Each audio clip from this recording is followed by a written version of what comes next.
The small island, which lay off the larger island of Dafu, obviously contained a secret of some sort, and day by day, and particularly night by night, began to exert an influence on me, so that I must find it out. Dafu itself, or more correctly herself, for she was a female country, voluptuous and cruel by turns in the true antique fashion of the goddess, was hardly enormous.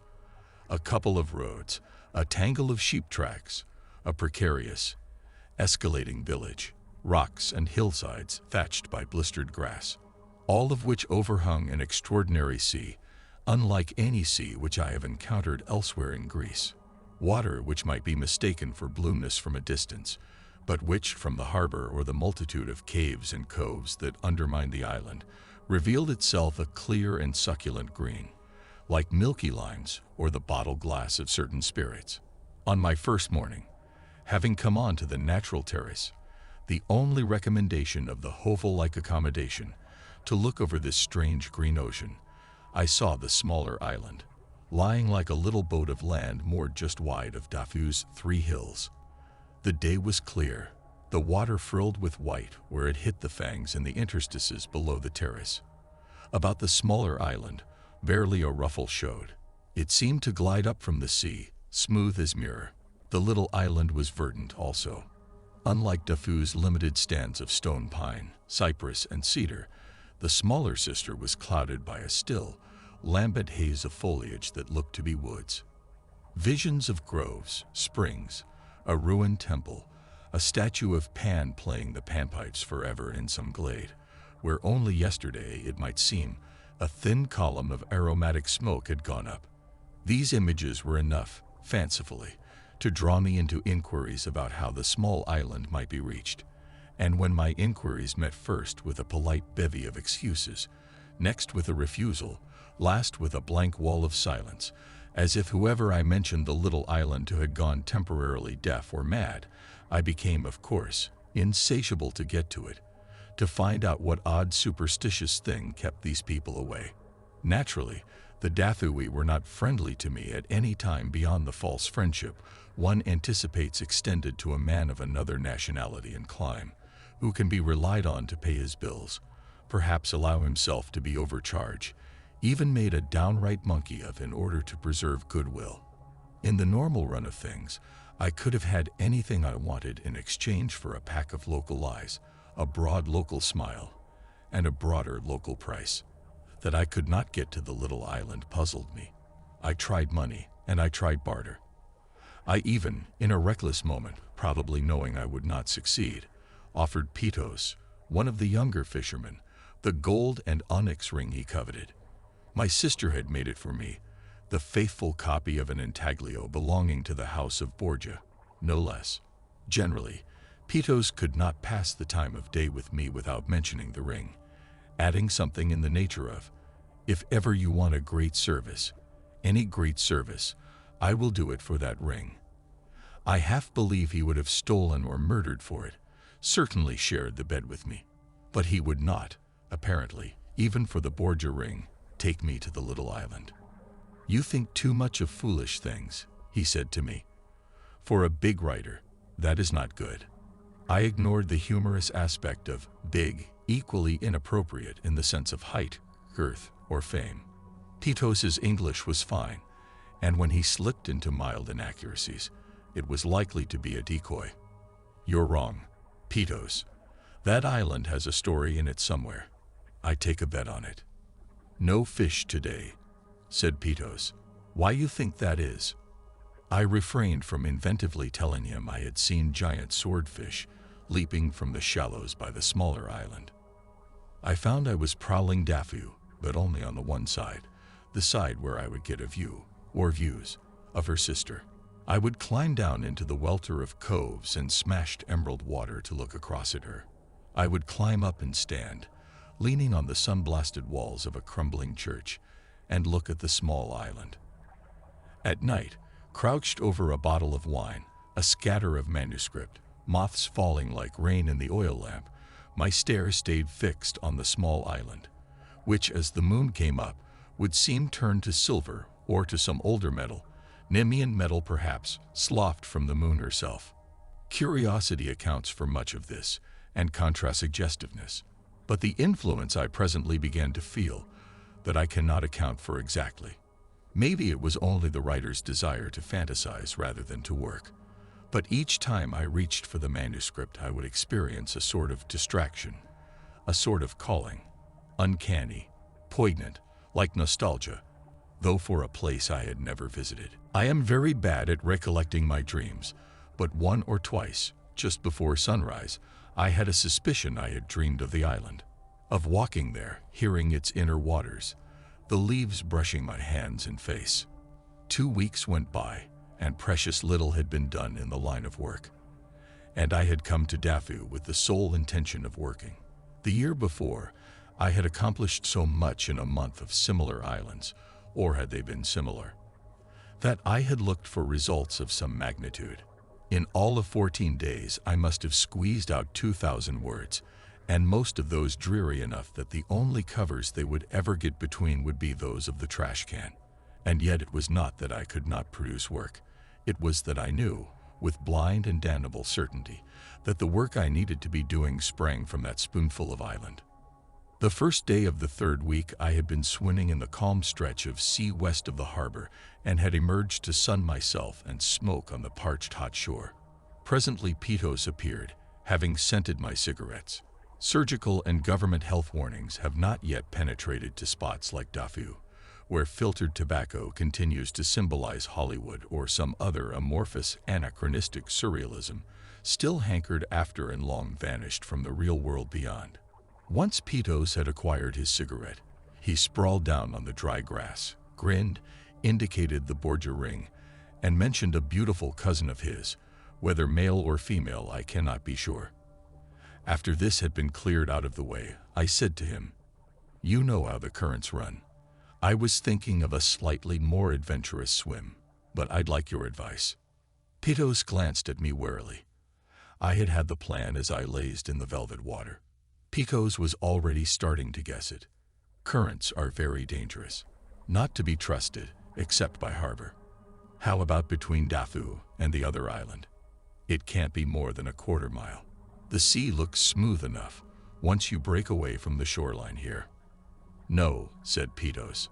I waited for him to say there were no fish, or a lot of fish, or that his brother had gotten a broken thumb, or something of the sort. But Pitos did not resort to this. Troubled and angry, he stabbed my cigarette, half smoked, into the turf. "Why do you want to go to the island so much? Why does nobody else want me to go there?" He looked up then, and into my eyes. His own were very black, sensuous, carnal, earthbound eyes, full of orthodox sins, and extremely young in a sense that had nothing to do with physical age, but with race, I suppose, the youngness of ancient things, like Pan himself, quite possibly. "Well," I said at last, "are you going to tell me or not? Because believe me, I intend to swim over there today or tomorrow." "No," he said again. And then, "You should not go. On the island there is a—" and he said a word in some tongue neither Greek nor Turkish, not even the corrupt Spanish that sometimes peregrinates from Malta. "A what?" Pitos shrugged helplessly. He gazed out to sea, a safe sea without islands. He seemed to be putting something together in his mind, and I let him do it, very curious now, pleasantly unnerved by this waft of the occult I had already suspected to be the root cause of the ban. Eventually he turned back to me, treated me once more to the primordial innocence of his stare, and announced, "The cunning one." "Ah," I said, both irked and amused. I found myself smiling.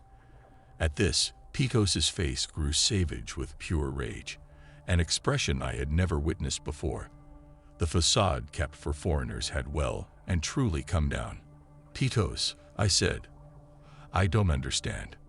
"Meta," he said then, "the Greek word, Old Greek." "Wait," I said. I caught at the name, which was wrong, trying to fit it to a memory. Then the list came back to me, actually from Graves, the names which meant the cunning. Meta, Media, Medusa. "Oh," I said, I hardly wanted to offend him further by bursting into loud mirth. At the same time, even while I was trying not to laugh, I was aware of the hair standing up on my scalp and neck. "You're telling me there is a Gorgon on the island?" Pitos grumbled unintelligibly, stabbing the dead cigarette over and over into the ground. "I'm sorry, Pitos, but it can't be Medusa. Someone cut her head off quite a few years ago. A guy called Perseus." His face erupted into that awful expression again, mouth in a rictus, tongue starting to protrude, eyes flaring at me. Quite abruptly I realized he wasn't raging, but imitating the visual panic contortions of a man turning inexorably to stone. Since that is what the Gorgon is credited with, literally petrifying men by the sheer horror of her countenance, it now seemed almost pragmatic of Pitos to be demonstrating. It was, too, a creditable facsimile of the sculpted Gorgon's face, sometimes used to seal ovens and jars. I'd wondered where he had seen one to copy it so well. "All right," I said. "Okay, Pitos, fine." I fished in my shirt, which was lying on the ground, and took out some money to give him, but he recoiled.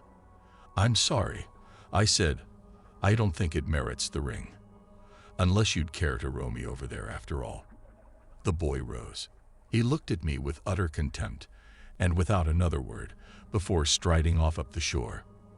The mashed cigarette protruded from the grass, and I lay and watched it, the tiny strands of tobacco slowly crisping in the heat of the sun as I plotted my route from Dafu.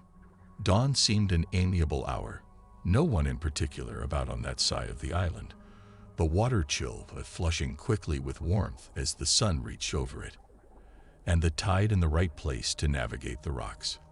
Yes, dawn would be an excellent time to swim out to the Gorgon's island. The gods were on my side, I concluded as I eased myself into the open sea the following morning. Getting clear of the rocks was no problem, their channels only half filled by the returning tide. While just beyond Dafu's coast, I picked up one of those contrary currents that lace the island's edges and which, tide or no, would funnel me away from shore. The swim was ideal, the sea limpid and no longer any more than cool. Sunlight filled in the waves and touched Dafu's retreating face with gold, barely altered in thousands of years, either rock or sea or sun. And yet one knew that against all the claims of romantic fiction, this place did not look now as once it had. Some element in the air or in time itself changes things. A young man of the Bronze Age, falling asleep at sunset in his own era, waking at sunrise in mine, looking about him, would not have known where he was. I would swear to that.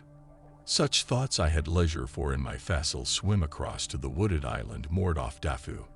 As I had detected, the approach was smooth, virtually inviting. I cruised in as if sliding along butter. A rowboat would have had no more difficulty. The shallows were clear, empty of rocks, and if anything, greener than the water off Dafu. I had not looked much at Medusa's island.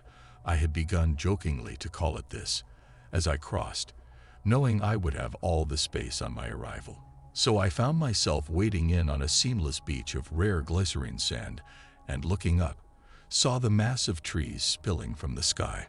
The effect was incredibly lush, so much heavy green, and seemingly quite impenetrable, while the sun struck in glistening shafts, lodging like arrows in the foliage, which reminded me very intensely of huge clusters of grapes on a vine. Anything might lie behind such a barricade. It was already beginning to get hot. Dry, I put on the loose cotton shirt and ate breakfast packed in the same waterproof wrapper, standing on the beach impatient to get on. As I moved forward, a bird shrilled somewhere in its cage of boughs, sounding an alarm of invasion. But surely the birds, too, would be stone on Medusa's island, if the legends were correct. And when I stumbled across the remarkable stone carving of a man in the forest, I would pause in shocked amazement at its verisimilitude to life. 5 minutes into the thickets of the wood, I did indeed stumble on a carving, but it was of a moss-grown little faun. My pleasure in the discovery was considerably lessened, however, when investigation told me it was scarcely classical in origin. Circa 1920 would be nearer the mark. A further minute, and I had put the fawn from my mind. The riot of waterfalling plants through which I had been picking my way broke open suddenly on an inner vista much wider than I had anticipated. While the focal point of the vista threw me completely, I cannot say what I had really been expecting. The gray-white stalks of pillars, some temple shrine, the spring with its votary of greenish-rotted bronze, none of these would have surprised me. On the other hand, to find a house before me took me completely by surprise. I stood and looked at it in abject dismay, cursing its wretched normality, until I gradually began to see the house was not normal in the accepted sense. It had been erected probably at the turn of the century, when such things were done. An eccentric two-storied building, intransigently European, that is, the Europe of the North, with its dark walls and arched roofing. Long windows, smothered by the proximity of the wood, received and refracted no light. The one unique and startling feature, startling because of its beauty, was the parade of columns that ran along the terrace, in form and choreography for all the world like the columns of Knossos, differing only in color. For these stems of the gloomy house were of a luminous sea-green marble, and shone as the windows did not. Before the house was a stretch of rough-cut lawn, tamarisk, and one lost-dying olive tree. As I was staring, an apparition seemed to manifest out of the center of the tree. For a second, we peered at each other before he came from the bushes with a clashing of gnarled brown forearms. He might have been an elderly satyr. I, patently, was only a swimmer, with my pale foreigner's tan, my bathing trunks, the loose shirt. It occurred to me at last that I was conceivably trespassing. I wished my Greek were better. He planted himself before me and shouted intolerantly, and anyone's Greek was good enough to get his drift. "Go, go," he was ranting, and he began to wave a knife with which, presumably, he had been pruning or mutilating something. "Go, you go." I said I had been unaware anybody lived on the island. He took no notice. He went on waving the knife, and his attitude provoked me. I told him sternly to put the knife down, that I would leave when I was ready, that I had seen no notice to the effect that the island was private property. Generally, I would never take a chance like this with someone so obviously qualified to be a lunatic, but my position was so vulnerable, so ludicrous, so entirely indefensible, that I felt bound to act firmly. Besides which, having reached the magic grotto and found it was not as I had visualized, I was still very reluctant to abscond with only a memory of dark windows and sea-green columns to brood upon. The maniac was by now quite literally foaming, due most likely to a shortage of teeth, but the effect was alarming, not to mention unaesthetic. As I was deciding which fresh course to take, and if there might be one, a woman's figure came out onto the terrace. I had the impression of a white frock, before an odd muffled voice called out a rapid, too rapid for my translation, stream of peculiarly accented Greek. The old man swung around, gazed at the figure, raised his arms, and bawled another foaming torrent to the effect that I was a bandit or some other kind of malcontent. While he did so, agitated as I was becoming, I nevertheless took in what I could of the woman standing between the columns. She was mostly in shadow, just the faded white dress with a white scarf at the neck marking her position. And then there was an abrupt flash of warmer pallor that was her hair. A blonde Greek, or maybe just a peroxided Greek. At any rate, no snakes. The drama went on, from his side, from hers. I finally got tired of it, went by him, and walked toward the terrace, pondering, rather too late, if I might not be awarded the knife in my back. But almost as soon as I started to move, she leaned forward a little, and she called another phrase to him, which this time I made out, telling him to let me come on. When I reached the foot of the steps, I halted, really involuntarily, struck by something strange about her, just as the strangeness of the house had begun to strike me, not its evident strangeness, the ill marriage to location, the green pillars, but a strangeness of atmosphere, items the unconscious eye notices, where the physical eye is blind and will not explain. And so with her. What was it? Still in shadow, I had the impression she might be in her early 30s from her figure, her movements, but she had turned away as I approached, adjusting some papers on a wicker table. "Excuse me," I said. I stopped and spoke in English. For some reason I guessed she would be familiar with the language, perhaps only since it was current on Dafu. "Excuse me. I had no idea the island was private. No one gave me the slightest hint." "You are English," she broke in the vernacular, proving the guess to be correct. "Near enough. I find it easier to handle than Greek, I confess." "Your Greek is very good," she said with the indifferent patronage of one who is multilingual. I stood there under the steps, already fascinated. Her voice was the weirdest I had ever heard, muffled, almost unattractive, and with the most incredible accent, not Greek at all. The nearest approximation I could come up with was Russian, but I could not be sure. "Well," I said. I glanced over my shoulder and registered that the frothy satyr had retired into his shrubbery. The knife glinted as it slashed tamarisk in lieu of me. "Well, I suppose I should retreat to Dafu, or am I permitted to stay?" "Go, stay," she said. "I do not care at all." She turned then, abruptly, and my heart slammed into the base of my throat. A childish, silly reaction, yet I was quite unnerved, for now I saw what it was that had seemed vaguely peculiar from a distance. The lady on Medusa's island was masked. She remained totally still and let me have my reaction, neither helping nor hindering me. It was an unusual mask, or usual. I am unfamiliar with the norm of such things. It was made of some matte light substance that toned well with the skin of her arms and hands, possibly not so well with that of her neck, where the scarf provided camouflage. Besides which, the chin of the mask, this certainly an extra to any mask I had ever seen, continued under her own. The mask's physiognomy was bland, nondescriptly pretty in a way that was somehow grossly insulting to her. Before confronting the mask, if I had tried to judge the sort of face she would have, I would have suspected a coarse, rather heavy beauty, probably redeemed by one chiseled feature, a small, slender nose, perhaps. The mask, however, was vacuous. It did not suit her, was not true to her. Even after 3 minutes I could tell as much, or thought I could, which amounts to the same thing. The blonde hair, seeming natural as the mask was not, cascaded down, lush as the foliage of the island. A blonde Greek, then, like the golden Greeks of Homer's time, when gods walked the earth in disguise. In the end, without any help or hindrance from her, as I have said, I pulled myself together. As she had mentioned no aspect of her state, neither did I. I simply repeated what I had said before.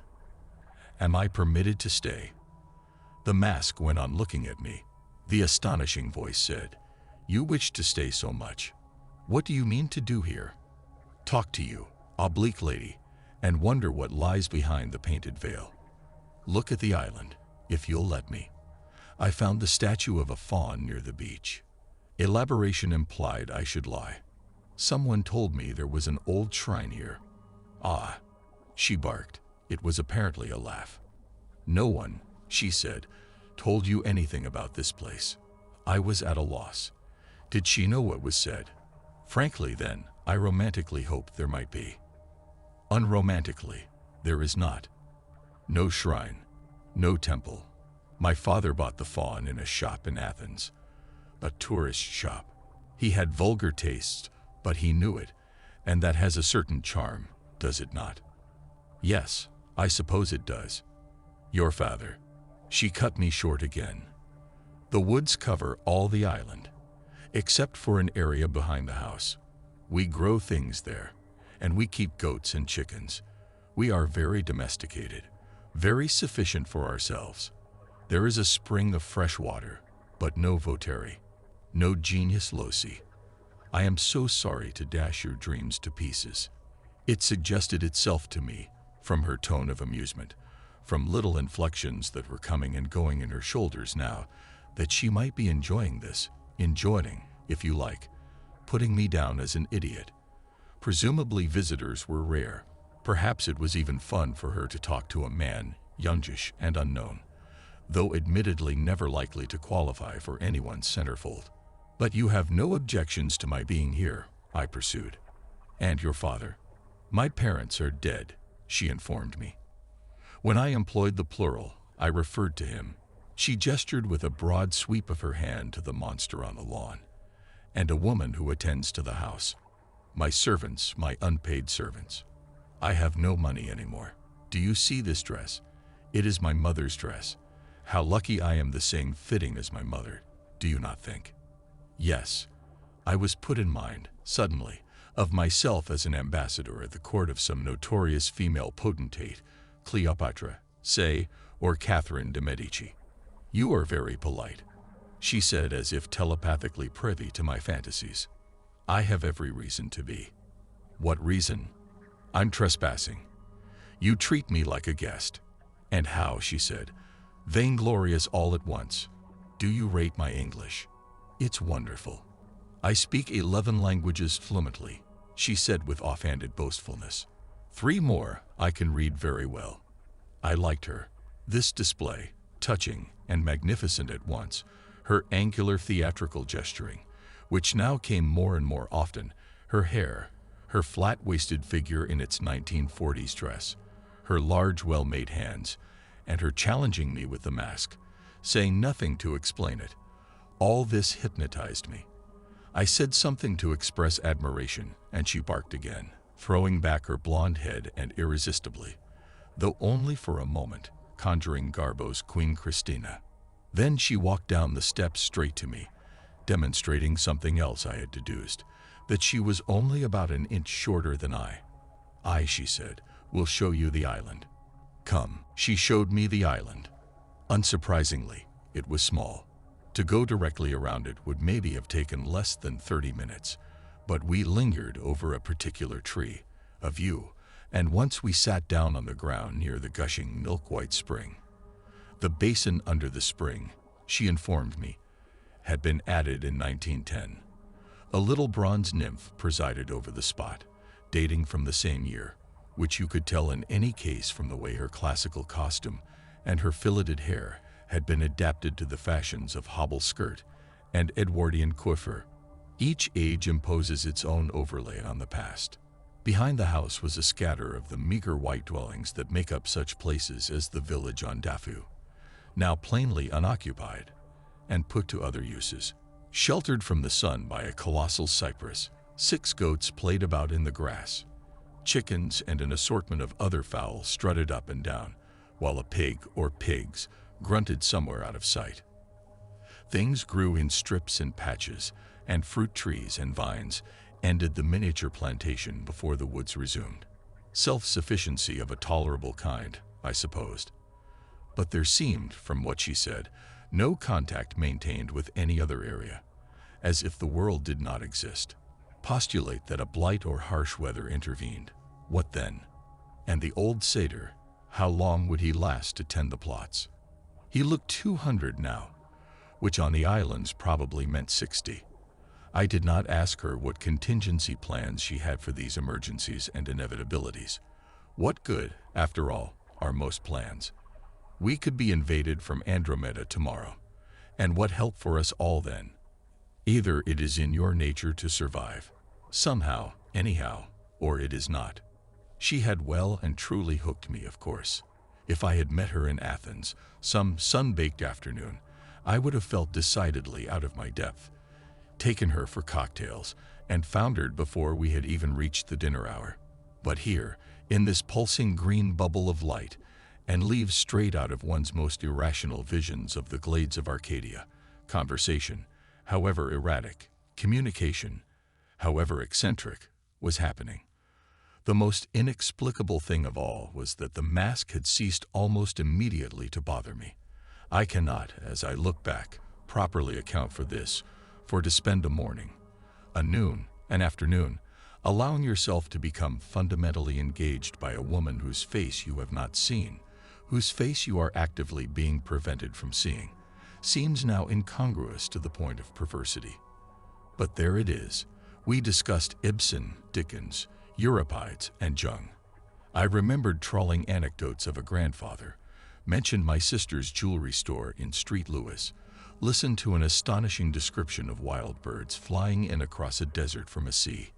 I assisted her over rocky turf, flirted with her, felt excited by and familiar with her, all this with her masked face before me, as if the mask, rather than being a part of her, meant no more than the frock she had elected to wear or the narrow-heeled vanilla shoes she had chosen to put on.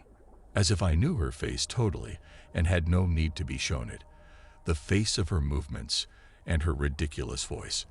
But in fact, I could not even make out her eyes, only the shine in them when they caught the light, flecks of luminescence but not color, for the eye holes of the mask were long-lidded and rather small. I must have noticed, too, that there was no aperture in the lips, and this may have informed me that the mask must be removed for purposes of eating or drinking. I really do not know. I can neither excuse nor quite understand myself, seen in the distance there with her on her island. Hartley tells us that the past is another country. Perhaps we also were other people, strangers, yesterday. But when I think of this, I remember, too, the sense of drawing I had had, of being magnetized to that shore, those trees, the nostalgia for a place I had never been to. For she, it may be true to say, was a figment of that nostalgia, as if I had known her and come back to her. Some enchantment then. Not Medusa's island, but Circe's. The afternoon, even through the dapple leaper's midi dawn fawn effect of the leaves, was a viridian furnace when we regained the house.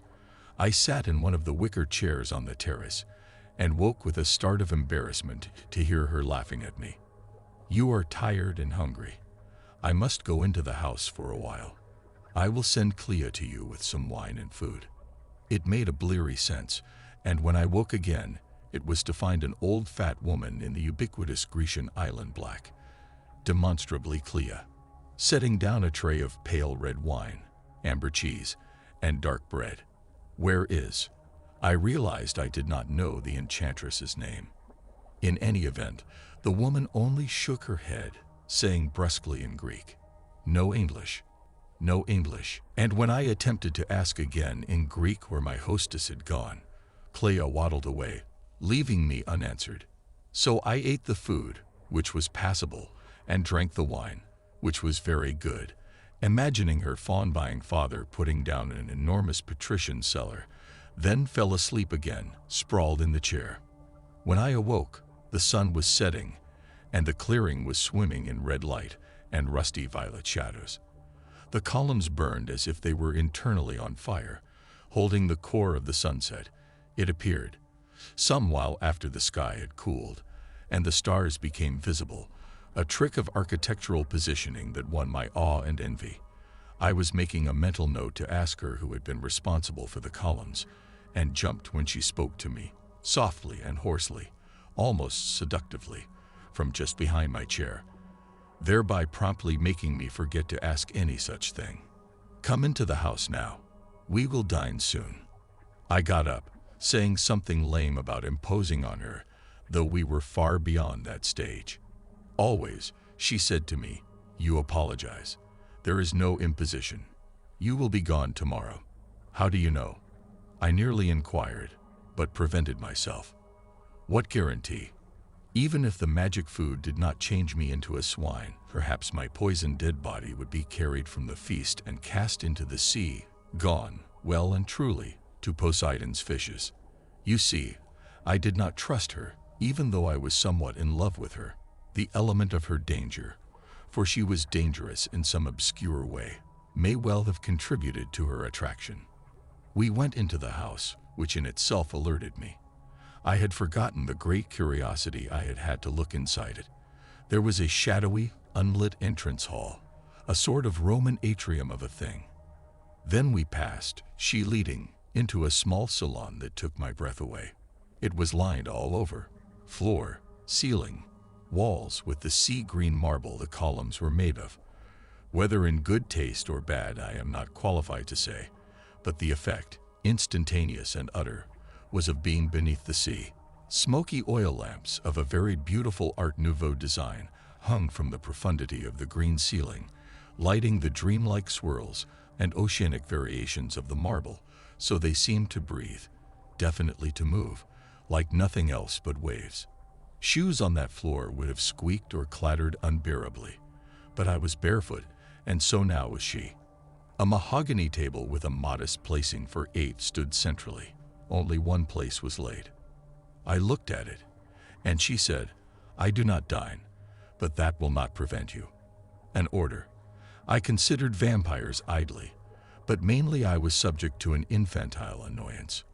Without quite realizing it, I had looked for the subtraction of the mask when she ate, and now this made me very conscious of the mask for the first time since I had originally seen it. We seated ourselves, she 2 places away from me, and I began to feel nervous. To eat this meal while she watched me did not appeal, and now the idea of the mask, unconsidered all morning, all afternoon, stole over me like an incoming tide. Inevitably, I had not dressed for dinner, having no means, but she had changed her clothes and was now wearing a high-collared, long gray gown, her mother's again, no doubt. It had the fragile look of age, but was very feminine and appealing for all that. Above it, the mask now reared, stuck out like the proverbial sore thumb. The mask. What on earth was I going to do? Leered at by that myopic, soulless face, which had suddenly assumed such disastrous importance. Clea waddled in with the dishes. I cannot recall the meal, save that it was spicy and mostly vegetable. The wine came too, and I drank it. And as I drank the wine, I began to consider seriously, for the first time, which seems very curious indeed to me now, the reason for the mask. What did it hide? A scar, a birthmark. I drank her wine, and I saw myself snatch off the mask, take in the disfigurement, unquelled, and behold the painful gratitude in her eyes as she watched me. I would inform her of the genius of surgeons. She would repeat she had no money. I would promise to pay for the operation. Suddenly she startled me by saying, "Do you believe that we have lived before?" I looked in my glass, that fount of wisdom and possibility, and said, "It seems as sensible a proposition as any of the others I've ever heard." I fancied she smiled to herself, and do not know why I thought that. I know now I was wrong. Her accent had thickened and distorted further when she said, "I rather hope that I have lived before. I could wish to think I may live again. To compensate for this life," I said brutishly. I had not needed to be so obvious when already I had been given the implication on a salver. Yes, to compensate for this. I downed all the wisdom and possibility left in my glass, swallowed an extra couple of times, and said, "Are you going to tell me why you wear a mask?" As soon as I had said it, I grasped that I was drunk. Nor was it a pleasant drunkenness.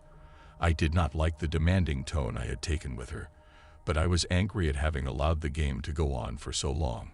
I had no knowledge of the rules, or pretended I had not. And I could not stop myself. When she did not reply, I added on a note of ghastly banter, or shall I guess? She was still, seeming very composed. Had this scene been enacted before? Finally, she said, "I would suppose you do guess it is to conceal something that I wear it. Something you imagine worth concealing, which perhaps isn't." That was the stilted fanfare of bravado. I had braced myself, flushed with such stupid confidence. "Why not?" I said, and I grow cold when I remember how I spoke to her. "Take the damn thing off.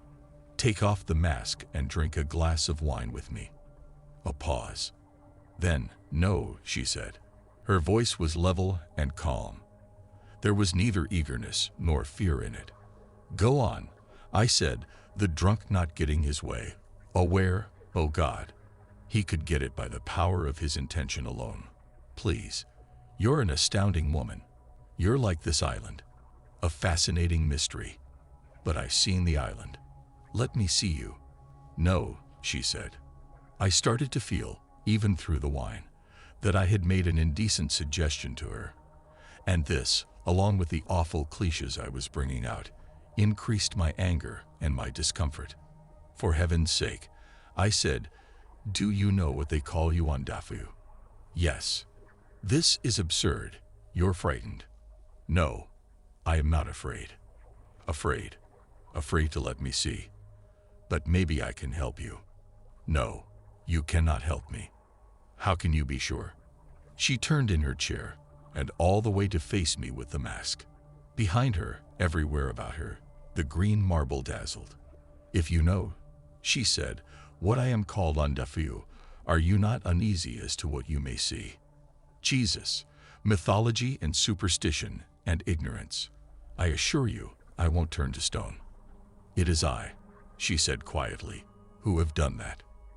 Something about the phrase, the way in which she said it, chilled me. I put down my glass, and in that instant, her hands went to the sides of the mask, and her fingers worked at some complicated strap arrangement which her hair had covered. Good, I said, good. I'm glad. But I faltered over it. The cold night sea seemed to fill my veins where the warm red wine had been. I had been heroic and sure and bold, the stuff of celluloid. But now that I had my way, with hardly any preliminary, what would I see? And then she drew the plastic away, and I saw. I sat there, and then I stood up. The reflex was violent, and the chair scraped over the marble with an unbearable noise. There are occasions, though rare, when the human mind grows blank of all thought. I had no thought as I looked at her. Even now, I can evoke those long, empty seconds, that lapse of time. I recollect only the briefest confusion, when I believed she still played some kind of hideous game, that what I witnessed was a product of her decision, and her will, a gesture. After all, Pitos had done this very thing to illustrate and endorse his argument, produced this very expression, the eyes bursting from the head, the jaw rigidly outthrust, the tendons in the neck straining, the mouth in the grimace of a frozen, agonized scream, the teeth visible, the tongue slightly protruding, the Gorgon's face on the jar or the oven, the face so ugly, so demented, so terrible, it could petrify. The awful mouth writhed.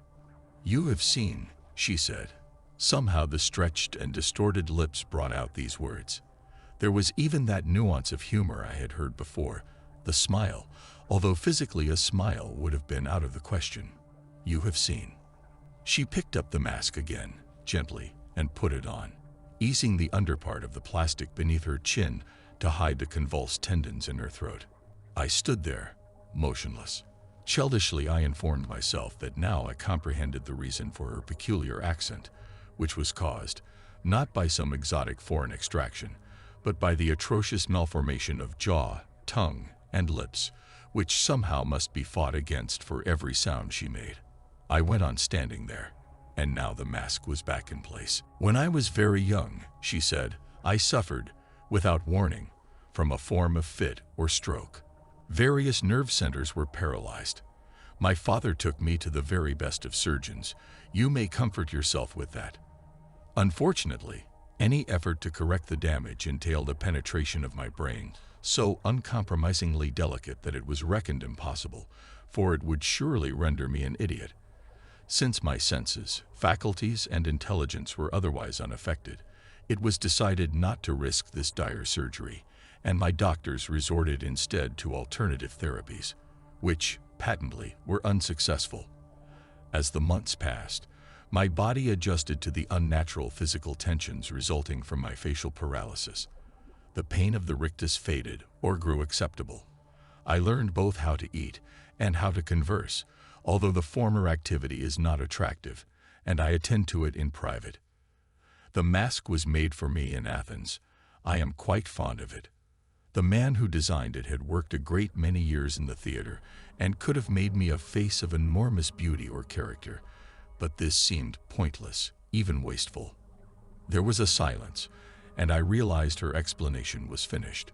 Not once had she stumbled. There was neither hurt nor madness in her inflection. There was something. At the time I missed it, though it came to me after. Then I knew only that she was far beyond my pity or my anguish, far away indeed from my terror. And now, she said, rising gracefully, I will leave you to eat your meal in peace. Good night. I wanted, or rather I felt impelled, to stay her with actions or sentences, but I was incapable of either. She walked out of the green marble room and left me there. It is a fact that for a considerable space of time I did not move. I did not engage the swim back to Dafu that night. I judged myself too drunk and slept on the beach at the edge of the trees, where at sunrise the tidal water woke me with a strange low hissing. Green sea, green sunlight through leaves. I swam away and found my course through the warming ocean and fetched up, exhausted and swearing, bruising myself on Dafu's fangs that had not harmed me when I left her. I did not see Pitos anywhere about, and that evening I caught the boat which would take me to the mainland. There is a curious thing which can happen with human beings. It is the ability to perform for days or weeks like balanced and cheerful automata, when some substrata, something upon which our codes or our hopes had firmly rested, has given way. Men who lose their wives or their god are quite capable of behaving in this manner for an indefinite season, after which the collapse is brilliant and total. Something of this sort had happened to me. Yet to fathom what I had lost, what she had deprived me of, is hard to say. I found its symptoms, but not the sickness which it was. Medusa. I must call her that. She has no other name I know. Struck by the extraordinary arrow of her misfortune, condemned to her relentless, uncanny, horrible isolation, her tragedy most deeply rooted in the fact that she was not a myth, not a fabulous and glamorous monster. For it came to me one night in a bar in Corinth to consider if the first Medusa might have been also such a victim, felled by some awesome fit, not petrifying but petrified, so appalling to the eyes, and more significantly, to the brooding aesthetic spirit that lives in man, that she too was shunned and hated, and slain by a murderer who would observe her only in a polished surface. I spent some while in bars that summer, and later, much later, when the cold climate of the year's end closed the prospect of travel and adventure, I became afraid for myself, that dreadful writer's fear which has to do with the death of the idea, with the inertia of hand and heart and mind. Like one of the broken leaves, the summer's withered plants, I had dried. My block was sheer. I had expected a multitude of pages from the island, but instead I saw those unborn pages die on the horizon, where the beach met the sea. And this, merely a record of marble, water, a plastic shell strapped across a woman's face, this is the last thing, it seems, which I shall commit to paper. Why? Perhaps only because she was to me such a lesson in the futility of things, the waiting fist of chance, the random despair we name the world. And yet, now and then, I hear that voice of hers. I hear the way she spoke to me. I know now what I heard in her voice, which had neither pain nor shame in it, nor pleading, nor whining, nor even a hint of the tragedy, the Greek tragedy, of her life. And what I heard was not dignity either, or acceptance or nobleness. It was contempt. She despised me. She despised all of us who live without her odds, who struggle with our small struggles, incomparable to hers. "Your Greek is very good," she said to me with the patronage of one who is multilingual. And in that same disdain she says over and over to me, "That you live is very good." Compared to her life, her existence, her multilingual endurance, what are my life or my ambitions worth? Or anything? It did not occur immediately, but still it occurred. In its way, the myth is perfectly accurate. I see it in myself, scent it, taste it, like the onset of inescapable disease. What they say about the Gorgon is true. She has turned me to stone.